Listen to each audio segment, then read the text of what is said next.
ప్రియ సహోదరి సహోదరుడా, ఈరోజు డబ్బు విలువ ఎంత, పేరు ప్రఖ్యాతులు ఎలా వస్తాయి ఈరోజు తెలుసుకుందాం. నువ్వు ఎలాంటి మనిషివో అనే పేరుతోటే అదే పేరుతోటి లోకం నేను పిలుస్తుంది. సామెతలు 22:1 చూస్తే, గౌరవప్రదమైన మంచి పేరు గొప్ప ఐశ్వర్యం కంటే కోరదగిందని, అంటే చిన్న విషయాల కోసం పేరు పోగొట్టుకుంటూ ఉంటారు. ఆశీర్వాదానికి మూలమైన యెహోవా భయభక్తులు కలిగి ఉంటే ఈ లోకంలో నీ భవిష్యత్తులో ఎన్ని నువ్వు పథకాలు వేసినా, ఎంత బ్యాంక్ బ్యాలెన్స్ ఉన్నా, హఠాత్తుగా నువ్వు చనిపోయావంటే నువ్వేం పొందుకోలేవు. కానీ ఆయన ఎందుకు భయభక్తులు కలిగి ఉంటే నువ్వేం పొందుకుంటావో చూద్దాం. ప్రసంగి 5:19 చూస్తే, దేవుడు ఒకనికి ధాన్య సమృద్ధిని ఇచ్చి దాని యందు తన భాగం అనిపించుటకు, అన్నపానములు పుచ్చుకొంటకును, తన కష్టార్జితం సంతోషించుటకును వీలు కలుగజేసిన ఎలా అతనికి ఆ స్థితి దేవుని ఆశీర్వాదం వల్ల కలిగింది అనుకున్నాం. అటివానికి దేవుడు హృదయంలో ఆనందం దయచేస్తాడంట. అంటే ఇంత గొప్ప దేవుని అందే మనకి ఈ ధన సమృద్ధి కానీ ఆనందము కానీ అన్నీ అనుభవించగలుగుతాం. డబ్బును ఆహారాన్ని అనుభవించే భాగ్యం కలిగి ఉంటే అది దేవుని ద్వారా ఆశీర్వాదం అనుకోవాలి. కొంతమందికి ధనం ఉంటుంది, అనుభవించడానికి వయసు ఉన్నా, ఆరోగ్యం ఉండకపోతే, ఇంటి నిండా అన్ని ఆహార పదార్థాలు ఉండి అన్ని ధనధాన్యాలు ఉన్నా ఒంటి నిండా జబ్బు ఉంటే లాభం ఏంటండి? ఒంటిలో ఆరోగ్యం ఉన్న మనసులో సమాధానం లేకపోతే అది అనుభవించగలరా? ఇవన్నీ దేవుని ఆశీర్వాదమేనండి. సమస్తం డబ్బు మీద దృష్టి పెడతారు చాలామంది. డబ్బు ఉంటే దునియా కొనొచ్చు అంటారు. కానీ అంతకన్నా విలువైంది జీవితంలో ఉందండి. జీవితకాలం అంతా ప్రయాసపడి సంపాదించి ఆస్తిపాస్తులు అనుభవించకపోతే ఏం ప్రయోజనం? సామెతలు 22:4 చూస్తే, యెహోవా భయభక్తులు కలిగి ఉంట వినయమునకు ప్రతిఫలం, ఐశ్వర్యము ఘనత జీవమును దాని వలన కలుగును. దేవుని యందు వినయం ఉండి ఉంటే, ఆయనను గౌరవించినప్పుడు ఆయన మన జీవితంలో సంపదను, గౌరవాన్ని మరియు అవి నువ్వేం ప్రయాసపడక్కలే, ఆయన ఉచితంగా నీకు ఇస్తానంటున్నాడు. సంతోషము సమృద్ధిని ఇస్తాను, సంతుష్టిని ఇస్తాడు అంటాడు. 1 రాజులు 3:9-10 చదివితే, సొలొమోను మంచి చెడ్డలు వివేచించడానికి, జనులకు న్యాయం తీర్చడానికి నాకు జ్ఞానం ఇమ్మని అడిగినప్పుడు దేవుడు ఏం చేస్తాడంటే, దేవుడు నీకు అదే కాదు, బుద్ధి జ్ఞాన వివేచనం హృదయం నీకు ఇస్తున్నాను, మరియు నువ్వు ఐశ్వర్యం ఇమ్మని అడగకపోయినను నేను వాటిని కూడా నీకు ఇస్తాను అని దేవుడు సెలవిస్తున్నాడు.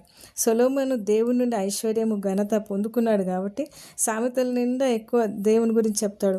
సామెతలు 8:21 చూస్తే, దేవుని ప్రేమించి వారిని ఆస్తికర్తలుగా చేస్తాడని, వారి నిధులు నింపుతాడని, దేవుని వెతికే వారికి, జాగ్రత్తగా వెతికే వారికి ఐశ్వర్యం, ఘనత, స్థిరమైన కలిమి, నీతి కలుగుతుందని, దేవుని వలన ఘనత ఒప్పదని. సామెతలు 10:22 కూడా, యెహోవా ఆశీర్వాదమే ఐశ్వర్యం ఇస్తా. అది నువ్వు కష్టపడితే వచ్చింది కాదు, అది నీ కష్టార్జితం అనుకుంటావేమో. ఆయన ఆశీర్వదిస్తేనే నువ్వు ఐశ్వర్యం పొందుకుంటావని.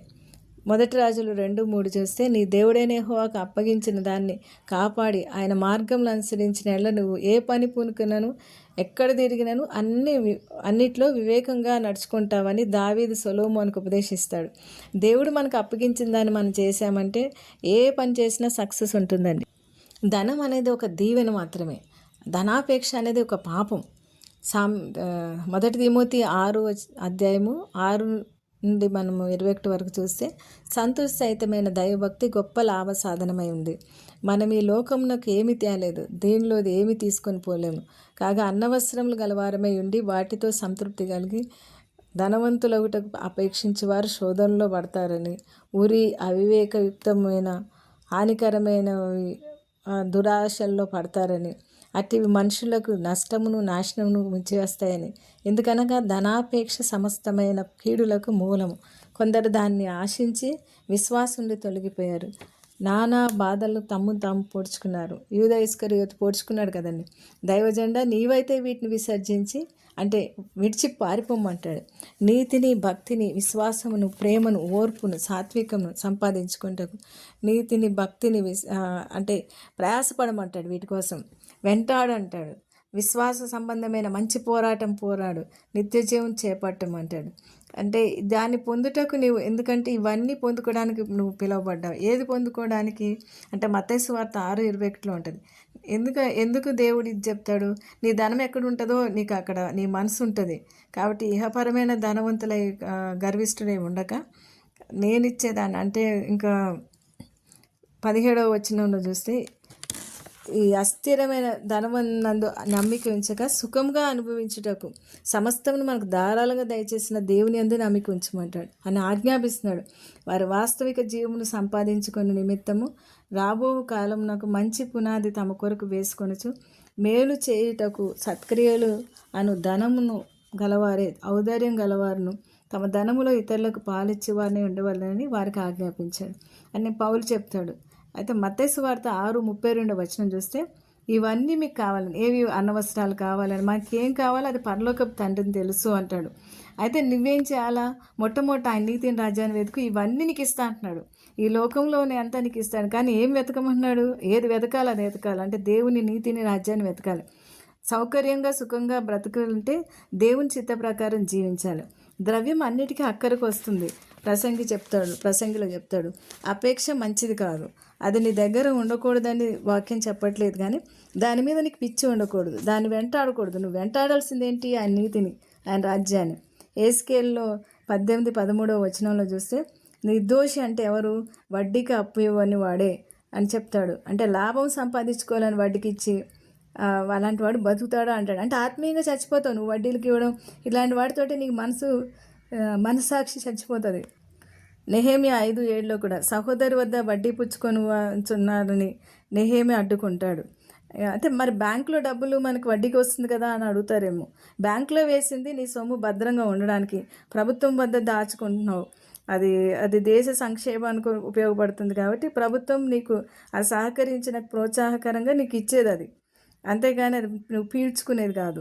నీ విలాసాలకు జలసాలకు అది అనవసరంగా ఖర్చు కాకుండా అప్పు ఇవ్వడాన్ని స్థాయిలోకి నేను దేవుడు పెడతాడు.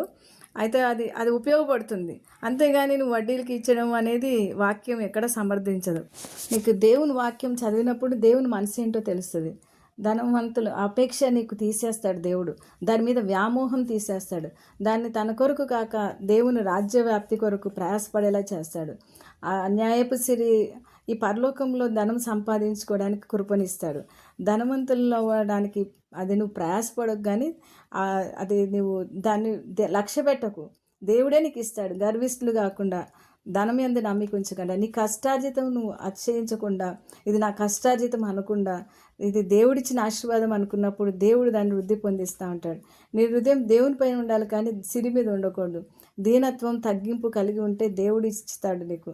దేవుని మహిమ కొరకు, దేవుడి సాక్షార్థమై ఉపయోగపడేలాగా దేవుడిని వృద్ధి పొందిస్తూ ఉంటాడు.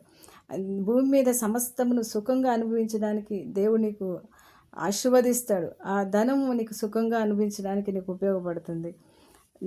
నీ జీవితం విలువ డబ్బుతో ముడిపడి లేదు, సంపదతో కొలకూడదు. దేవుని కృపతో, క్రీస్తు శిలువ ద్వారా, ఆయన త్యాగం ద్వారా నువ్వు అనుభవిస్తున్నావని కృతజ్ఞతలు కలిగి నువ్వు దేవుని కొనియాడాల. దేవుని అడిగి ఉపయోగించుకోవాలి నీకు ఇచ్చిందాన్ని. నీ జీవితం యొక్క విలువ, ఆనందం దేవుడి ద్వారానే పొందుకుంటావని, వర్ధిల్ల కొద్దీ దేవుని రాజ్యానికి ఉపయోగపడతానని, బీదలకు సహాయం చేసేవాడిగా, అంటే అవసరతలో ఉన్నవారికి నువ్వు దేవుని అడిగి సహాయం చేయాలి. దావీదు మొదటి దినవృత్తాంతాలు 29:28 చూస్తే, అతను వృద్ధాప్యం వచ్చిన వాడే ఐశ్వర్య ప్రభావాలు కలిగి మంచి ముదిములు మరణించాడు.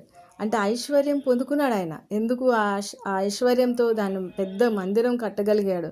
ఆదికాండం 24:1 చూస్తే, అబ్రహాము బహుకాలం గడిచిన వాడే అన్ని విషయాల్లో దేవుడు ఆశీర్వదించాడని ఉంటుంది. యోబు కూడా 4 తరాలు చూశాడు. ఆయన ఆస్తిపరుడుగానే మృతి పొందాడు.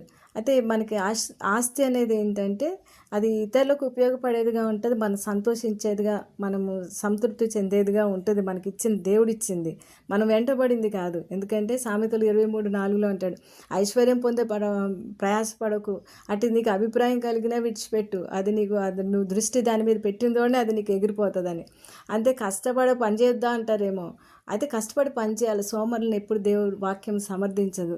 ఎవరు కష్టపడుతున్నారో, ఎవరు పని చేస్తున్నారో వాళ్ళని దేవుడు దర్శించాడు, వాళ్ళ ద్వారా పనులు చేయించాడు. నీ శక్తి వంచన లేకుండా పని చేయమని చెప్పి వాక్యం సెలవిస్తుంది. ద్వితీయోపదేశకాండం 8:10 భాగ్యం సంపాదించుకునే సామర్థ్యం కలుగజేయవాడు ఆయనే. అంటే నీకు ఏ సామర్థ్యం ఉన్నది నీది అనుకోకూడదు, అది దేవుడు కలుగజేశాడు అనుకోవాలి. యెషయా 45:14 చూస్తే, ఆయన నువ్వు ఒకవేళ బిజినెస్ చేస్తున్నావేమో, ఐగుప్తీయుల కష్టార్జితం, కూషు వర్తకుల లాభమును నీకు దేవుడు నీ దగ్గర రప్పిస్తాడు. యెషయా 61లో కూడా జనముల ఐశ్వర్యం నువ్వు అనుభవిస్తావని. ఇలాగా మనకు వాక్యంలో చాలా ఆధారాలు, వాక్యాన్ని మనం పట్టుకుని ప్రార్థన చేసినప్పుడు ఆ వాక్యం నీ జీవితంలో నెరవేరుతుంది. అంటే నువ్వు ఆయనలో నిలిచి ఉన్నప్పుడు ఈ వాక్యం నీ ద్వారా జరుగుతుంది. అని ప్రతి అవసరం తీరడానికి దేవుడు కష్టపడి ఫలితం నీకు లేదేమో అని బాధపడుతున్నావేమో, అదొక శాపం అనుకొని గలతీ 3:14లో క్రీస్తు మన కొరకు శాపమే, ధర్మశాస్త్రం యొక్క శాపం నుండి విమోచించాడని, నీ దరిద్రతను వెలచెల్లించాడని నీ మనసులో ఎప్పుడైతే నువ్వు అధికార రూపంగా నువ్వు దేవుని దగ్గరకు వస్తావో అది నీకు ఆ శాపం నుండి విడుదల పొందుకుంటావు. పరలోకపు ఆశీర్వాదాన్ని అనుభవించే కృపను దేవుడు ఇచ్చాడు. అది నువ్వు తెలుసుకోవాలి. ముందు 2 కొరింథీ 8లో కూడా ఆయన ధనవంతుడై ఉండి నేను నా దారిద్ర్యం ద్వారా మీరు ధనవంతులు అవ్వాలని నేను దరిద్రుడయ్యాని దేవుడు చెప్తున్నాడు అక్కడ. అది నువ్వు తెలుసుకొని, ప్రభా నా నిమిత్తమే కదా నువ్వు వెల చెల్లించావు, ఈ నా ప్రతి అవసరత కొరకు నువ్వు వెల చెల్లించావు అని దేవుని దగ్గర మనం ప్రాధాయపడినప్పుడు దేవుడు నీకు అది అది నీకు అడ్డు లేకుండా నువ్వు పొందుకునే కృపను దేవుడు ఇస్తాడు. ప్రార్థన చేసుకుందామండి. మహోన్నతుడా, మహింగల రాజా, నీకు స్తుతులు స్తోత్రాలు చెల్లిస్తున్నాం. ఉన్నతమైన నీ యొక్క కృపను బట్టి నీకు వందనాలు ప్రభా.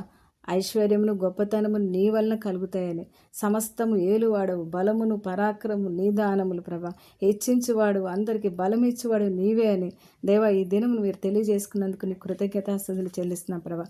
ఎంతమంది బిడ్డలైతే తండ్రి అప్పుల్లో కూరుకుపోయి తండ్రి దేవా లేవలేని స్థితిలో ఉన్నారో నీ హస్తం కురిచకాలేదు ప్రభా. నీవే ఐశ్వర్యమును అనుగ్రహించేవాడవని, నీ ఆశీర్వాదమే ప్రతి అవసరం తీరుస్తుందని నీ బిడ్డలకి దినం తెలియజేసినందుకు నీ కృతజ్ఞతాస్తుతులు చెల్లిస్తూ యేసు నామమున అడుగుచున్నాం తండ్రి. ఆమేన్, ఆమేన్, ఆమేన్.